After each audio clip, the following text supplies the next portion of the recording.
Assalamualaikum warahmatullahi wabarakatuh. Selamat ya. Anak-anak, pada hari ini kita akan belajar tentang masa demokrasi parlementer. Apa sih yang akan kita pelajari pada pertemuan kali ini? Ciao, simak baik-baik ya. Pada hari ini, kita akan belajar tentang perkembangan politik masa demokrasi parlementer.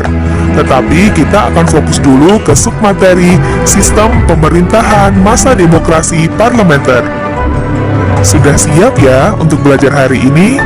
Mari kita mulai pembelajaran hari ini. Apa sih yang dimaksud dengan demokrasi parlementer itu? Ada yang tahu anak-anak semua? Demokrasi parlementer adalah suatu sistem pengorganisasian suatu negara dengan memberikan tanggung jawab kepada lembaga legislatif untuk membentuk kabinet kerja serta melakukan pemilihan presiden dan wakilnya. Sistem parlementer ini cenderung lebih dekat kepada kekuasaan yang diberikan oleh rakyat. Dan sistem ini disebut juga dengan demokrasi liberal. Masa demokrasi liberal berlangsung mulai tanggal 17 Agustus 1950 sampai dengan 6 Juli 1959. Landasan hukum negara yang digunakan adalah Undang-Undang Dasar Sementara 1950. Pada masa ini ditandai dengan banyaknya partai politik yang selalu berebut pengaruh. Sistem kabinet yang digunakan adalah Zakon Kabinet, atau kabinet yang para menterinya berasal dari tokoh ahli tidak melihat latar belakang partai.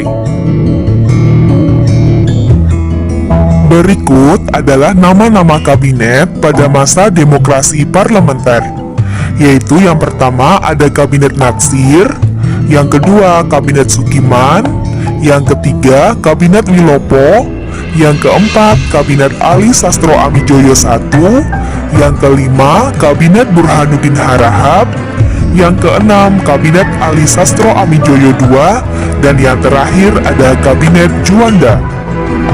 Untuk mempermudah kalian dalam menghafalkan urutan kabinet pada masa demokrasi parlementer, Ibu sudah mempunyai singkatan yang akan membantu kalian untuk mempermudah mengingatnya. Silahkan dihafalkan ya. Untuk selanjutnya, kita bahas satu persatu kabinet pada masa demokrasi parlementer. Kabinet yang pertama adalah Kabinet Natsir. Kabinet Natsir memimpin dari tanggal 6 September 1950 sampai 21 Maret 1951. Kabinet ini merupakan kabinet koalisi yang dipimpin oleh Partai Masyumi dengan pimpinannya Muhammad Natsir. Berikut adalah program-program yang dilakukan pada saat Kabinet Natsir.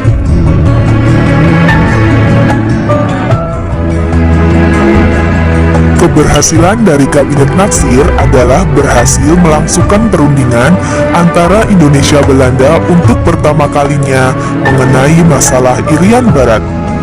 Adapun kendala yang dihadapi oleh Kabinet Natsir adalah yang pertama, upaya memperjuangkan masalah Irian Barat dengan Belanda yang mengalami jalan buntu. Yang kedua, timbulnya masalah keamanan dalam negeri, seperti pemberontakan yang hampir terjadi di seluruh wilayah Indonesia, seperti DITII, Andi Aziz, APRA, dan RMS. Berakhirnya Kabinet Natsir terjadi karena adanya mosi tidak percaya dari Partai Nasional Indonesia menyangkut pencabutan peraturan pemerintah mengenai DPRD dan DPRDS. Kabinet yang kedua adalah Kabinet Sukiman. Kabinet Sukiman berkuasa dari tanggal 27 April 1951 sampai 3 April 1952. Kabinet yang dipimpin oleh Sukiman Wiryo Sanjoyo ini merupakan koalisi antara Partai Masyumi dengan Partai Nasional Indonesia. Berikut adalah program-program yang dilakukan pada masa Kabinet Sukiman.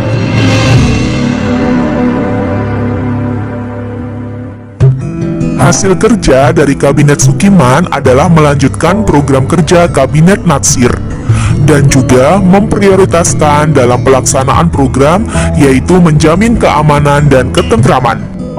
Adapun masalah yang dihadapi pada saat Kabinet Sukiman ini yaitu adanya pertukaran nota keuangan antara Menteri Luar Negeri Indonesia Subarjo dengan Duta Besar Amerika Serikat Merlo Kohran mengenai pemberian bantuan ekonomi dan militer dari pemerintah Amerika kepada Indonesia. Berakhirnya Kabinet Sukiman ini karena adanya pertentangan dari Partai Masyumi dan PNI atas tindakan Sukiman, sehingga partai itu menarik dukungannya kepada Kabinet Sukiman. Kabinet yang ketiga adalah Kabinet Wilopo. Kabinet ini merupakan second kabinet, yaitu kabinet yang terdiri dari para pakar yang ahli dalam bidangnya. Kabinet ini berkuasa dari tanggal 3 April 1952 sampai 3 Juni 1953. Berikut adalah program kerja dari Kabinet Wilopo.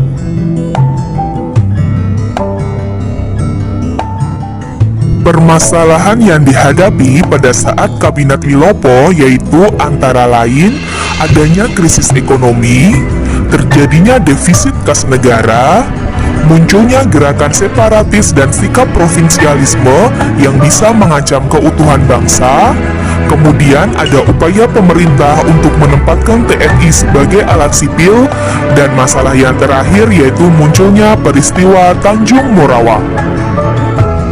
Berakhirnya Kabinet Wilopo terjadi akibat peristiwa Tanjung Morawa, sehingga muncul mosi tidak percaya dari Serikat Tani Indonesia terhadap Kabinet Wilopo. Kabinet yang selanjutnya adalah Kabinet Ali Sastro Amijoyo I.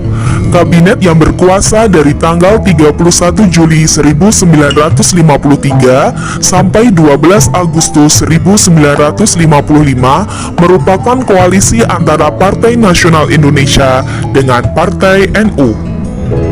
Berikut adalah program-program yang dilakukan oleh Kabinet Ali Sastro Amijoyo ke-1. Adapun hasil kerja dari Kabinet Ali Sastro Amijoyo I, yaitu yang pertama mempersiapkan pemilihan umum untuk memilih anggota parlemen, dan yang kedua menyelenggarakan Konferensi Asia Afrika tahun 1955. Dan kendala yang dihadapi oleh Kabinet Ali Sastro Amijoyo I antara lain menghadapi masalah keamanan di daerah yang belum juga dapat terselesaikan. Kemudian ada peristiwa tanggal 27 Juni 1955 yang menunjukkan adanya kemelut dalam tubuh TNI Angkatan Darat. Kemudian ada keadaan ekonomi yang semakin memburuk, munculnya konflik antara PNI dan NU, dan memudarnya kepercayaan rakyat terhadap pemerintah. Berakhirnya Kabinet Ali Sastro Amijoyo I, yaitu karena Partai NU menarik dukungan dan menterinya dari kabinet, sehingga terjadi keretakan dalam Kabinet Ali Sastro Amijoyo I. Kabinet yang kelima adalah Kabinet Burhanuddin Harahap. Kabinet ini berkuasa dari tanggal 12 Agustus 1955 sampai 3 Maret 1956. Berikut adalah program-program yang dilakukan oleh Kabinet Burhanuddin Harahap.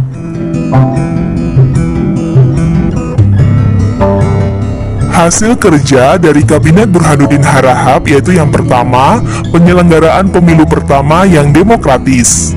Yang kedua, perjuangan diplomasi menyelesaikan masalah Irian Barat dengan pembubaran Uni Indonesia Belanda. Yang ketiga, pemberantasan korupsi. Yang keempat, terbinanya hubungan antara Angkatan Darat dengan Kabinet Burhanuddin. Dan yang kelima, menyelesaikan masalah peristiwa 27 Juni 1955. Adapun kendala yang dihadapi oleh Kabinet Burhanuddin Harahap yaitu banyaknya mutasi dalam lingkungan pemerintahan yang dianggap menimbulkan ketidaktenangan. Dengan berakhirnya pemilu, maka tugas Kabinet Burhanuddin dianggap selesai. Pemilu tidak menghasilkan dukungan yang cukup terhadap kabinet, sehingga kabinet pun jatuh. Kabinet yang selanjutnya adalah Kabinet Ali Sastro Amijoyo II. Kabinet yang berkuasa dari tanggal 20 Maret 1956 sampai 4 Maret 1957 merupakan hasil koalisi tiga partai, yaitu Partai Nasional Indonesia, Masyumi, dan NU. Berikut adalah program kerja dari Kabinet Ali Sastro Amijoyo II. Adapun hasil kerja dari Kabinet Ali Sastro Amijoyo II adalah pembatalan seluruh perjanjian KMB. Sedangkan kendala yang dihadapi oleh kabinet ini antara lain: 1. Berkobarnya semangat anti-Cina di masyarakat. Yang kedua, munculnya pergolakan di daerah yang semakin menguat dan mengarah kepada gerakan separatisme dengan pembentukan Dewan Militer. Yang ketiga, memuncaknya krisis di berbagai daerah. Yang keempat, pembatalan KMB oleh Presiden menimbulkan masalah baru, yaitu mengenai nasib modal pengusaha Belanda di Indonesia. Dan yang terakhir, timbulnya perpecahan antara Masyumi dan TNI. Berakhirnya Kabinet Ali Sastro Amijoyo II ini disebabkan karena mundurnya sejumlah menteri dari Partai Masyumi yang membuat kabinet hasil pemilu 1 ini jatuh dan menyerahkan mandatnya kepada Presiden. Kabinet yang berkuasa dari tanggal 9 April 1957 sampai 5 Juli 1959 merupakan kabinet terakhir pada masa demokrasi parlementer. Kabinet ini bernama Kabinet Juanda. Kabinet ini merupakan zakon kabinet yang dibentuk karena kegagalan konstituante dalam menyusun Undang-Undang Dasar pengganti UUDS 50 serta terjadinya perebutan kekuasaan antara partai politik. Berikut adalah program kerja dari Kabinet Juanda.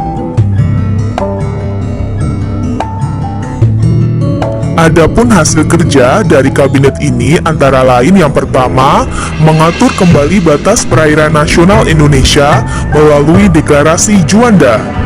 Yang kedua, terbentuknya Dewan Nasional sebagai badan yang bertujuan menampung dan menyalurkan pertumbuhan kekuatan yang ada dalam masyarakat. Yang ketiga, mengadakan musyawarah nasional untuk meredakan pergolakan di berbagai daerah. Dan yang keempat, diadakannya musyawarah nasional pembangunan untuk mengatasi masalah krisis dalam negeri, tetapi tidak berhasil dengan baik. Masalah yang dihadapi oleh kabinet ini antara lain: 1. Kegagalan menghadapi pergolakan di daerah, sebab pergolakan di daerah semakin meningkat. Yang kedua, keadaan ekonomi dan keuangan yang semakin buruk, sehingga program pemerintah sulit dilaksanakan. Dan yang ketiga, terjadinya peristiwa Cikini, yaitu peristiwa percobaan pembunuhan terhadap Presiden Soekarno di depan perguruan Cikini. Dan Kabinet Juanda berakhir saat Presiden Soekarno mengeluarkan Dekret Presiden 5 Juli 1959. Dan mulailah babak baru sejarah Republik Indonesia, yaitu demokrasi terpimpin. Itu tadi pembahasan sistem pemerintahan pada masa demokrasi parlementer. Semoga bisa dipahami ya. Terima kasih anak-anak atas perhatiannya. Sekian saja. Wassalamualaikum warahmatullahi wabarakatuh.